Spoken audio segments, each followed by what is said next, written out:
కాదు మీ పూర్వజన సుకృతం కూడా అనేది నేను భావిస్తూ అటువంటి శిష్యులు సంపాదించినటువంటి మీరు ధన్యులు.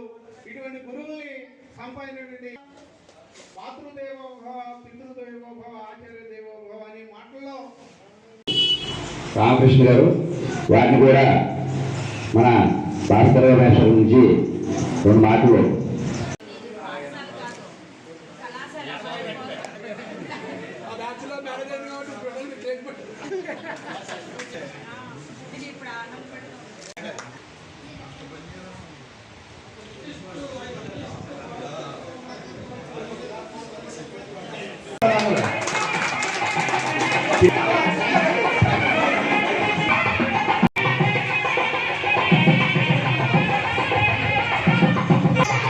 రాస్తారు. కోరాలు వేసు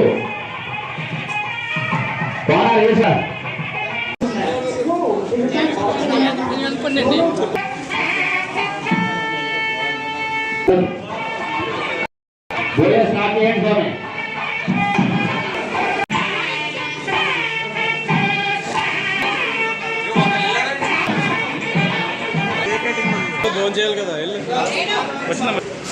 రోజున అక్కడ భీమవరంలో మన రఘురామకృష్ణరాజు గారు ఇంకా కలెక్టర్ గారు వారందరి సమక్షంలో తీసుకున్న అవార్డు కన్నా, అలాగే ప్రభుత్వం వారు ఇచ్చిన అవార్డు కన్నా, మరి మీరు చేస్తున్నటువంటి ఈ సన్మానానికి నేను జీవితాంతం రుణపడి ఉంటాను.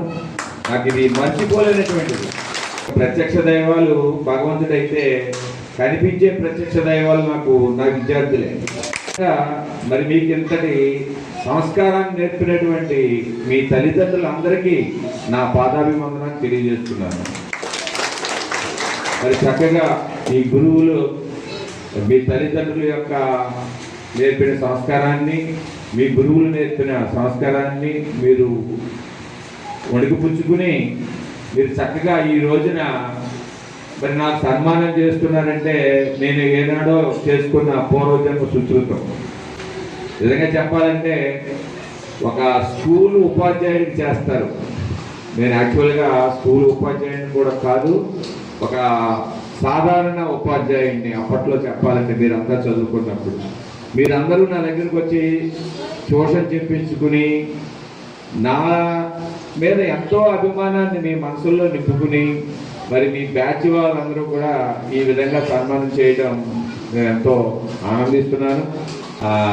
మామూలుగా గెట్ టుగెదర్ పెట్టుకుంటారేమో వీళ్ళు. గెట్ టుగెదర్ పెట్టుకుని ఏముందిలో ఆ రోజు మనకు కూడా ఒక సాల్వ కట్టేస్తారు, పర్వాలేదని చాలా టేక్ ఇట్ ఈజీగా తీసుకున్నాను.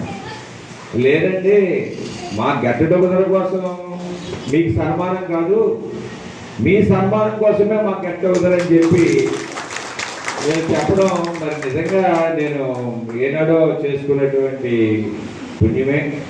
విద్యార్థుల యొక్క పాత్ర చాలా ఘోరంగా ఉంది. ఇదివరకు ఉపాధ్యాయుడిగా ఉండాలంటే అది చాలా గొప్పగా ఫీల్ అయ్యేవాళ్ళం. ఉపాధ్యాయ వృత్తి అంటే చాలా మహోన్నతమైనది. అఫ్కోర్స్ మనం ఈ రోజు కూడా అదే విధంగా ఫీల్ అవుతున్నాయి. ఎందుకంటే అప్పట్లో ఆ భావం కలిగిందంటే మీలాంటి విద్యార్థుల యొక్క సత్ప్రవర్తన. మరి ఈ రోజున మరి విద్యార్థులను గమనిస్తే ఎందుకు వచ్చామా ఈ ఉపాధ్యాయ వృత్తిలోకి అనే బాధ కలుగుతుంది. నా దగ్గర ఒక స్వార్థం ఉంది, మీకు తెలుసో లేదో. దొవ గ్రామం కానివ్వండి, చుట్టుపక్కల ఉన్న గ్రామాలు ప్రతి ఒక్కరూ నా దగ్గరే చదవాలి, అది నా ద్వారానే పాస్ అవ్వాలనే ఒక స్వార్థం ఉంది. అది డబ్బులు ఇచ్చినా